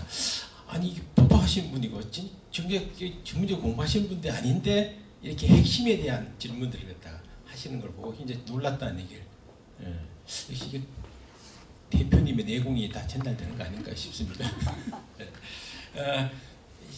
간단히 설명드리면 쉬운 것부터 이제 간단하게 설명드리면 이제 다른 에너지가 없는 이게 지금 이제 이거 저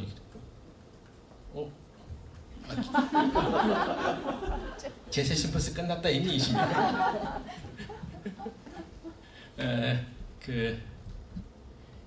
이 제가 이제 이거 설명할 때 자연스럽게 에너지 흐름에 의해서 이제 기본적으로 돌아간다 하는 얘기인데 다른 에너지가 없느냐 하는 얘기 있습니다.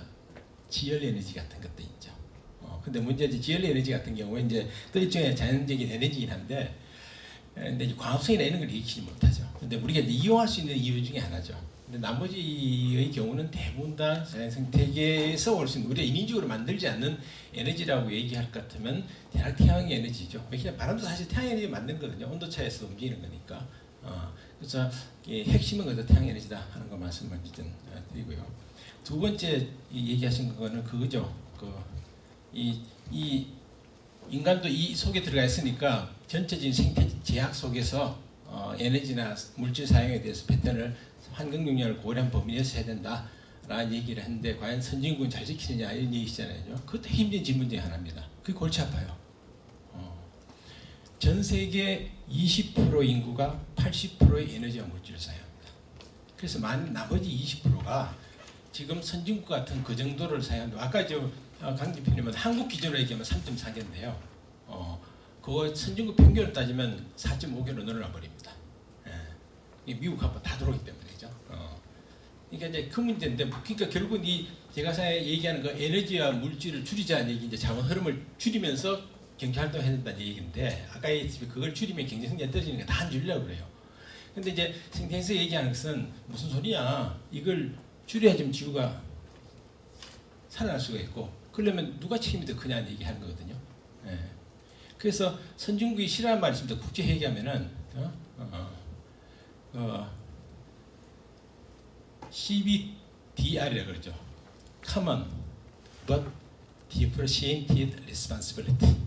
지구 공동의 문제긴 한데 Differentiated Responsibility. 차별적 책임이 있다. 근데 선진국이 이 말 굉장히 싫어해요. 지보고 책임지라는 얘기거든요. 문제는 이제 이게 어떤 식으로 강제할 수 있습니까? 여기에 사실은 굉장히 저도 솔직히 결론대기는 답이 없다 이렇게 말씀드리는 게 핵심을 잘 찍으신 건데 방법이 여러 가지가 있는데, 그래서 제가 국제법 이런 것도 한번 공부해 봤어요. 베스트 팔렌 무엇이 한다고 그럴 때 법하자면 모르지만 이게 법적으로 가능하냐, 이게 전 지구에 대해서. 근데 이게 세계 국가라는 게 없단 말이죠. 뭐 국제 기구는 있죠. 그래서 난 이 문제는 정치학에 굉장히 중요한 문제 중에 하나다 개인적으로 생각합니다. 어떻게 강제할 거냐, 이 부분은.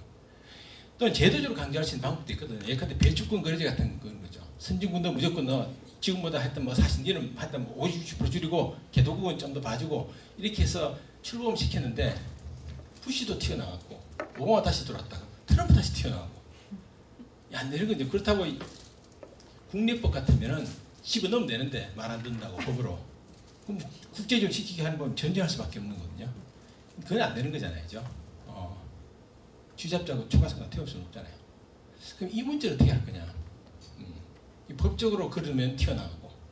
그래서 그나마 나온 것이 자발적 해방이라는 얘기가 나온 거예요. 그러면 그게 안 되니까 니들 다 내봐. 니 얼마큼 줄지 내봐. 내가지고 그걸 갖고 일종의 다시 국제적인 무언의 압력을 통해서 해결하는 방법으로 지금 방향을 잡고 있는데 그게 불확실하죠, 사실은. 근데 일종의 얘기하는 그게 이번 노벨 경제학에서 받은 셀러라는 사람이 얘기한 넛지라는 얘기 있잖아요. 그죠? 옆구리 구찌를 사게 만든. 그죠? 그래서 국기 안면도에서 지키게끔 하는. 그죠? 또는 그 메커니즘이 좋은 건지 이제 그게 좋아서가 아니라 방법이 없기 때문에 그렇게 하는 거예요. 물질 사용도 마찬가지거든요. 예컨대 자원 같은 게 근데 바다에서 고기를 지금 생물 중 다양성 멸종이 가장 심한 데가 바다입니다. 바다에서 무조건 대왕으로 쌍끌이로 다 잡아버리니까 고기가 멸종된단 말이죠. 생물학적 그럽니다. 이렇게 되면 500뒤에 우리의 자손들은 묻는다고 물고기가 뭐야? 라고 도감 찾아봐 이렇게 될 가능성이 많다는 거죠. 그러면 이걸 정해야 돼요. 그러니까 이 갖고 들어오는 물질 사용량을 목재 베는 것도 그렇고 물고기 잡는 것도 이게 다 국제 협약을 통해서 이걸 제한해야 되거든요. 이 문제에 어떻게 컨센서스를 얻을 것인가? 이게 우리에게 남겨 있는 굉장히 중요한 문제죠. 그러니까 세계 시민 단체는 이제 그걸 이제 각 정부에게 강요하는 그런 그 이익 단체라고 볼 수 있는 거고요. 예컨대 아까 얘기 나온 자연법 같은 그런 거죠. 지금까지 자연이 원인 공고 적격이 자격이 있느냐 이런 얘기 하는 거 아니죠.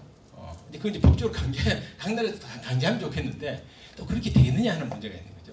그래서 이 부분은 제가 솔직히 답이 없다. 그래서 앞으로 같이 좀 고민해보자 이렇게 정치하시는 분, 법학하시는 분들 해서 그래서 이게 제목을 잘 지은 거예요. 지구와 사람, 지구적인 차원에서 문제를 풀어야 됩니다. 이 문제죠. 예. 사실고 세 번째는 그죠? 계량 뭐 이게 특정의 문제를 얘기하셨는데 이거 제가 시간 관계에 있어서 이제 설명 안 드렸는데요. 이 에너지와 물질을 흐름을 갖다가 그것이 우리나라 경제가 사용하는 1,500조의 GDP를 만드는데 얼마만큼 에너지를 어느 분야에서 사용하느냐 하는 것에 대해서 통계가 있어야 돼요. 그래 문제 해결할 수 있거든요. 그게 CR라는 게 있어요. 환경경제 통합개정이라고.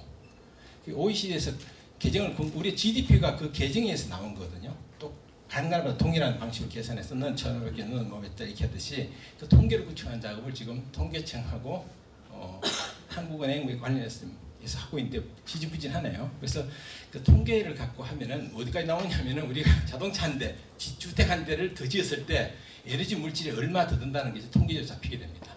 이걸 구축한 나라가 독일하고 캐나다예요. 근데 하지 마라 그랬다는 농담으로 너무 골치 아프다고 생각해서 굉장히 복잡한 문제입니다.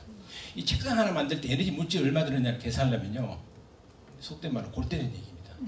이거 저기 아마존부터 시작하는 거거든요.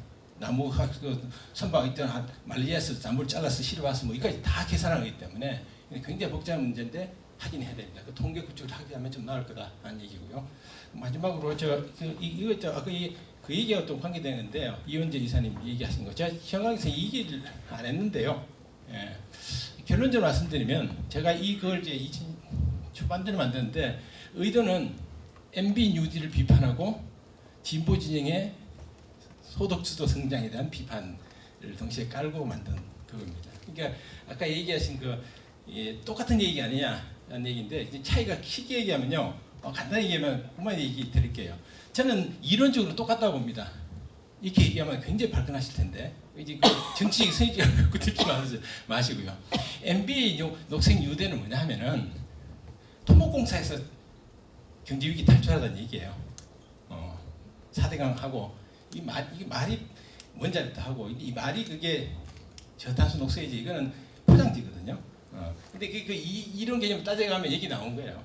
공사 많이 해가지고 소득 올리자는 얘기거든요. 이게 이제 포스트 케인지안 이런 나온 유효수 얘기가 그렇게 나온 거고 이게 진보 진영에서 얘기하는 거는 그게 아니고 양가 심하니까 소득 분배를 높여가지고 소득 분배를 해서 최저임금 올리고 뭐 이게 소득 분배 사람들 주머니에 돈을 집어넣어가지고 그걸 가지고 돈을 쓰게 해서 수요를 올려가지고 성장하고 일거리를 창출하자.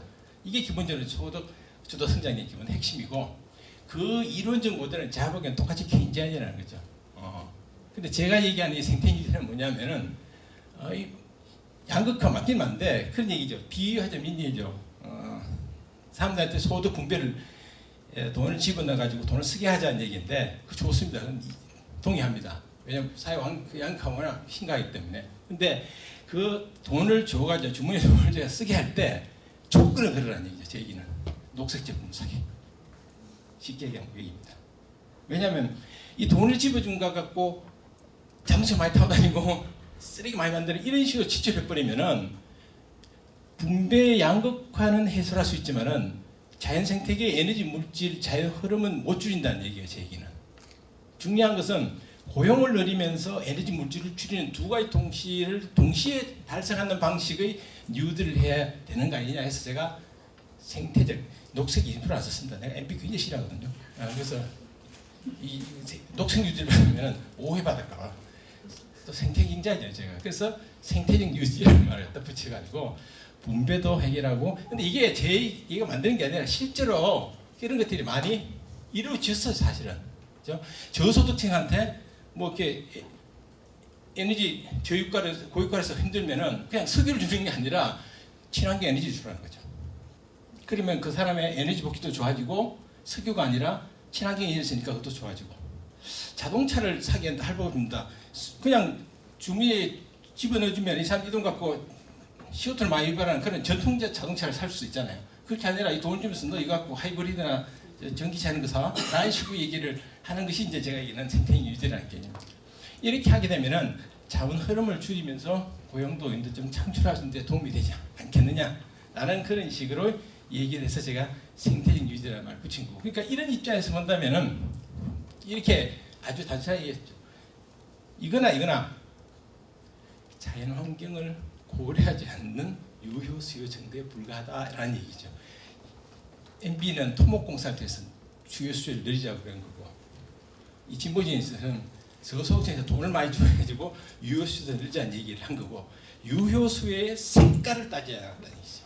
저는 유효 수요를 늘리자도 색깔을 녹색 유효 수요를 늘리는 방식에 비례를 해야 된다는 얘기죠. 그게 제가 생태계 유지라는 말을 끄집어낸 거고, 그게 기본적으로 아까 제가 설명드렸던 자원 흐름 모형이라는 거시 모형에서 자연스럽게 나오는 논리적 귀결입니다. 예, 그리고 아까 얘기하신 것 가운데서 이제 이 분야할 때 이제 과학기술을 어떻게 볼 거냐, 고용 문제가 어떨 거냐 고민인데요. 사실 저도 잘 모르겠어요. 과연 고용이 4차 산업혁명이 진짜 고용을 완전히 없는 사람을 만들 건지, 또 일부가 또 다르게 얘기하는 사람도 있어요. 아까 얘기했지만 그런 거 다른 사람이 하더라도 그걸 시키는 사람이 일은 많이 늘어날 수 있다. 그것도 굉장히 놀라운 참 아주 재밌게 표현을 잘 하셨다는 느낌인데, 그건 늘어날 수도 있는 건데, 근데 그걸 예측을 못 하겠어요. 제가 무릎팍도서도 아니고, 그죠? 10년, 15년 뒤에 제가 알 수가 없거든요. 그래서 그분은 여전히 지금 그 전력 수요할 때도 이게 문제가 됐었어요.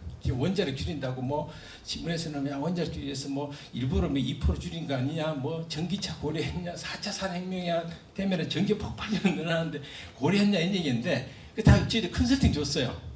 근데 전문가들 얘기가 아직 잘 모르겠답니다. 4차 산업혁명.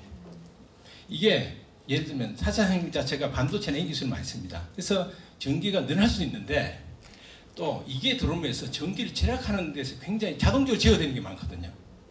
우리가 보면 새는 에너지 굉장히 많거든요. 이걸 그 4차 인터넷 혁명을 LT를 하게 되면은 자동적으로 자기가 알아서 줄여버리거든요.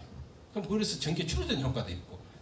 그래서 컨설팅에서 받아봤는데 비밀로 해가지고 답이 모르겠다. 그게 답인 것 같아요 아직은. 예, 그래서 두고 봐야 될 문제고요. 고용 문제도 잘 모르겠어요. 어떻게 될지. 근데 지금 형태를 보면 고용이 좀 줄어들 수도 있다고 생각해요. 그러면 결국 뭐냐면은 이렇게 되면 이제 그게 달라지는데, 이 지속 가능한 발전 자체가 지금 저희는 물리적으로 에너지 물질 줄이자 이런 얘기를 한 거지만은, 어떻게 보면은 만일 고용이 더 늘지도 않는 그런 사회가 되고, 특히 자원 에너지 줄이자 얘기하면은 화석연료나 석유업전 싫어할 거 아니에요. 일자로 줄여준다고, 그죠? 이제 불가피하게 그렇게 될 수도 있다고 생각하는데, 그렇기 때문에 우리가 이제 라이프 사이클 이게 그것에 대한 고민을 좀 해야 된다.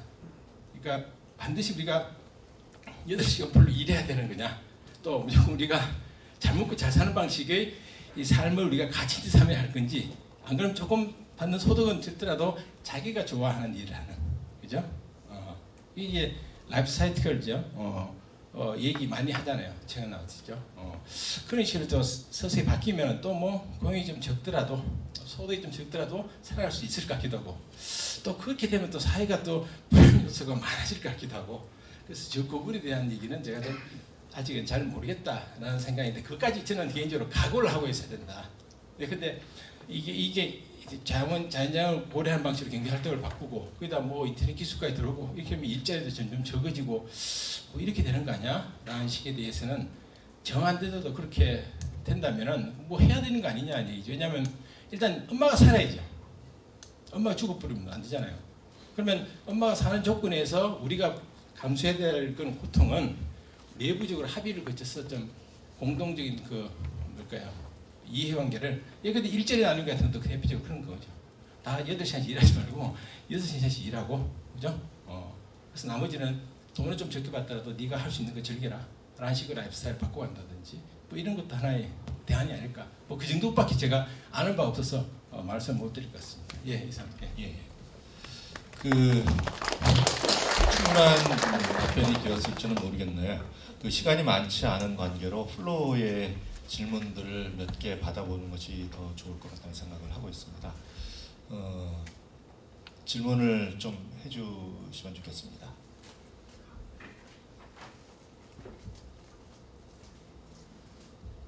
예, 그러면은 그 질문을 조금 준비해 주시면 좋겠고요. 제가 좀 정리를 해보겠습니다. 지구와 사람이라는 우리 그 모임을 통해서 이렇게 세 번 컨퍼런스를 이제 하고 있는데요. 그 오늘 그 지구적인 그 삶의 세계와 생태적인 전망을 이제 주제로 하고 있습니다. 그래서 그동안 이제 보편적이고 이제 좀 추상적인 관념적인 세계로부터 벗어나서 말씀을 해주셨지만 데카르트적인 그 좀 분리된 자연과 분리된 사고 방식의 어떤 맹점들을 가지고 인간의 어떤 그 근대성이 이제 발전해 왔다면은 지금 그런 부분들이 어떻게 보면 강정희 교수님 얘기해 주셨지만 발바닥이 땅에 붙어 있어야 좀 안정감을 가지신다고 말씀하셨지 않습니까? 이제 근본적으로 그 신화적인 표현도 있지만 인간을 그 땅 위에 발을 디디고 서 있어야 하는 족속들이라는 표현들을 이제 그리스에서 좀 하고 있습니다. 이제 그런 면에서 볼 때 가장 중요한 것은 우리가 창백한 어떤 정신의 세계가 아니라 나를 어떤 주체적인 자각을 한다 하더라도 우리의 그 삶의 토대는 이 지구적인 생태적인 조건 속에 있다는 것. 그리고 두 번째로는 그런 토대 위에서 우리가 경제 생활을 영위하는데 이런 경제적인 활동의 모든 총체를 이루려고 했을 때 이 일을 해 나가는 방식에 있어서 지금의 경제적인 성장, 경제적인 발전이라는 것은 어떻게 보면 굉장히 정량적이고 그 어떤 그 자연과학적인 그 근대성의 발로로 자연을 이제 정복의 대상으로만 봤었는데요. 그것이 아니고 우리가 살고 있는 이 토대의 한계 내에서 우리가 경제 생활을 어떻게 의미 있게 창출해 나가느냐가 문제인 것 같습니다. 그래서 우리 토론자께서도 말씀을 해주셨지만 기존의 그 고용률로 대변되는 경제 성장이 아니라 우리가 새롭게 사람의 그 경제 행위 또는 일이라는 것을 자리로 고용률로 이제 산정을 하는 것이 아니라 또 다른 측면에서 인간의 활동들을 바라봐야겠다. 그래서 4차 혁명으로 얘기되고 있는 기술 혁명이 가져오는 고용률의 급격한 저하 그리고 모든 사람들의 일들을 기계가 이제 기술이 흡수해 가리라는 그런 어떤 그 유토피아적이지 않은 그런 전망들에 대해서 그러면 과연 어떤 식으로 우리가 인간적인 삶을 영위할 것인가 그 생태적인 경제학적인 전망에 있어서도 이런 고용률을 증가시키는 방식이 아니라 어떻게 보면 새로운 어떤 창조적인 사고방식의 전환 속에서 제시될 수 있는 인간 활동들 이런 부분들이 좀 필요할 것 같습니다. 그래서 그런 측면에서 우리 그 앉아 계시는 플로어에서도 좀 의미 있는 질문들을 던져주신다면은 생태 경제학을 좀 구체화시키는 데도 많은 도움이 되지 않을까 생각을 합니다. 예. 에너지에 관한 얘기를 제가 다른 걸 모르는 걸 하니까 자꾸 예. 저쪽 예. 마이크를 좀 전해주시면 감사하겠습니다. 어디서 질문하셨죠? 마이크 조금 멀리 드셔야 돼요. 조상미라고 합니다.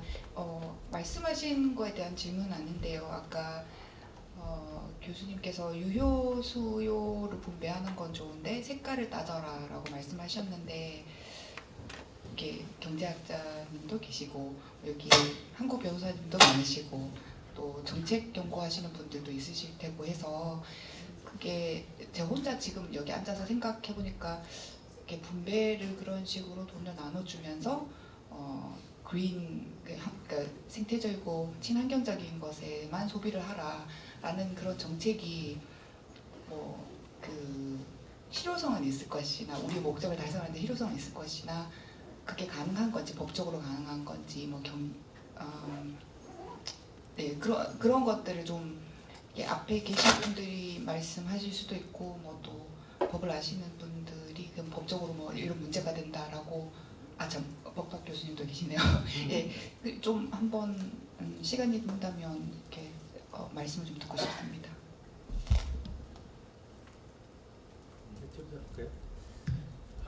그 제가 이제 약간 논리적 유형을 대비하기 위해서 좀 극단적으로 이제 말씀을 드린 건데 녹색 수요를 늘리는 방식의 국가가 하긴 할 수 있겠냐 하는 얘기인데 약간 그런 부분이 소비자 주권을 제약하는 부분도 있죠. 그런데 이제 예를 들자면 정책이 이런 게 있는 거죠. 이게 반드시 이제 소비자만 관계된 게 아니라 국가도 관계되는 건데 근데 소비자한테 줄 때도 이런 얘기죠. 쿠폰을 주면 되죠. 돈을 주는 게 아니라 녹색 제품을 살 수 있는 그런 쿠폰을 줘가지고 이제 사게 한다는 것이 이제 그러면 이제 그 쿠폰은 그것만 살 수 있는 거니까 물론 거기에 의해서 뭐 부작용이 생길 수 있겠습니다만 그런 건 아닌지 또는 이제 국가가 할 수 있는 게 많습니다. 근데 저 같으면 그 22조를 갖다가 제보가 해라겠으면 4대강 한데 넣지 않고요 물 절약하는 사업을 대대적으로 벌이겠어요. 또는 없는 사람들 집을 갖다가 단열을 갖다 대대적으로 강화해 주는데 돈을 쓰거나 빌딩이 갖고 있는 전등을 다 바꿔준다든지 LED로 국가가 하는 건데 돈을 쓰거든요. 근데 지금 MB 4대강에서는 자원을 더 쓰게 하는 방법, 그러니까 물 많이 쓰자는 거 아니에요. 많이 확보해서 그리고 환경을 파괴하는 방식으로 그리고 원자력을 확대한다는 얘기는 가격을 싸게 해서 전기를 많이 쓰게 하는 거거든요. 그건 전형적인 우리의 제가 얘기하는 자원 흐름의 크기를 크게 만드는 뉴딜이죠. 근데 그 반대의 방식이 가능하다 하는 얘기고 예, 그런 부분에 그것도 이제 유효세 창출이거든요. 왜냐하면 빌딩을 다 단열한다 그러면 녹색 관련되는 산업 생태계가 확 생기거든요. 단열 업체들부터 시작해서 전들 같은 LED로 바꾼다 그러면 LED 관계되는 산업들이 확 다 클 거거든요. 예, 근데 재생에너지를 한다 그러면 어제도 그냥 왔습니다. 태양광이나 뭐 풍력이나 등등 이런 쪽에 관련되는 산업들이 확 크면서 그쪽도 고용이 일어나고 근데 그로 인해서 이제 에너지와 물질을 줄 수 있는 이런 것의 가능성이 있을 수는 있다. 그 정도로만 저는 예. 약간 팔로우 퀘스천. 예. 그 팔로우 퀘스천은 그 이제 정책으로서는 되게 좋은데 이렇게 여러 이익 집단이 있기 때문에 그쪽에서의 어떤 뭐 반발이라든지 그 소송으로 이어질 거라든지 뭐 이런 가능성이 있는지 그게 좀 궁금했었거든요. 소송 어떤 네. 예를 들면 뭐 그러니까 뭐라 해야 되죠? 평등하게 이렇게 산업을 뭐 평등하게 대하지 않는다. 뭐 이런 식의. 예. 그건 이제 이른바 좋게 얘기하면 이제 국가가 너무 한쪽으로 편든다.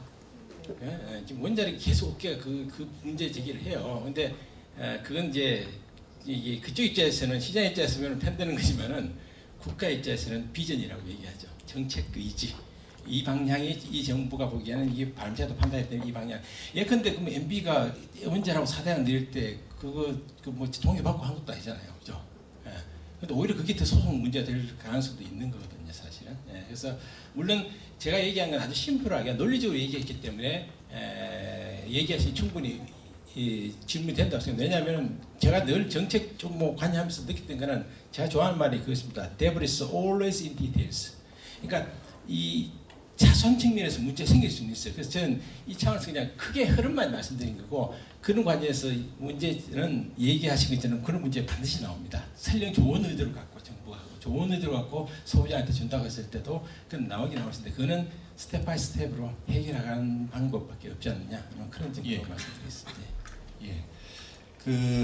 더 많은 질문을 받고 싶지만 세션 3가 끝난 다음에 좀 더 필요한 질문들을 복합적으로 해주시면 감사하겠고요. 우리 강장희 교수님하고 두 분 토론자분께서 1, 2분 정도로 마무리를 해주시면 감사하겠습니다. 아까 그 질문과 관련해서 제가 간단히 코멘트를 드리면 저는 입법적으로 충분히 가능하다고 생각하고요. 물론 그 전제는 다수의 합의입니다. 사실 법이라는 게 하늘에서 똑 떨어지는 게 아니라 어느 날 갑자기 생겨가지고 무조건 국민들 보고 이거 법이니까 100% 다 따라 이렇게 그렇게 하는 건 아니고요. 언제나 다수의 합의에 의해서 만들어지는 게 법이기 때문에 저희가 법을 선택을 할 수가 있는 겁니다. 일례로 예를 들어 공공건축물인 경우에는 무조건 대기업이 제가 실입돼 있어서 아는데요. 법관 건물을 7년 전에 지을 때 대기업은 참여를 못합니다. 건설사가 그 무슨 법률에 의해 가지고 반드시 중소기업 건설회사만 입찰하게끔 돼 있어요. 그래서 저희는 이미 이렇게 나왔죠. 왜냐면 똑같은 가격으로 건물을 지어보니까 다들 조금 불만이거든요. 그러나 그런 과정을 견뎌야 되는 거죠. 그래서 그게 사실 사회가 인내하는 과정인 것 같기도 하고요. 뭐 오늘 제가 정말 많이 배우고 특히 조 교수님 발표 내용과 또 이어진 토론을 통해서 많은 그 인사이트와 그 영감을 얻고 갑니다. 이렇게 배우는 자리에 초대해 주셔서 감사하고 앞으로도 이 포럼에 모여서 또 많은 그 주도적인 지식 생산과 그 담론 또 문제 제기를 하는 역할을 하기를 바라는 마음에서 저는 이것으로 소감을 대신하겠습니다. 예. 이원재 이사님께서는 발제해 주신 내용의 요점은 제가 알기로는 그 웬만한 인간의 그 고용적인 어떤 일이라는 측면을 기계들이 다 할 수 있지만 인간에 대한 어떤 케어라든지 좀 더 다양한 방식에서 접근할 수 있는 일의 가능성들 이런 부분들이 어떤 새로운 전망을 보여줄 수 있지 않을까 하는 얘기였을 것 같은데요.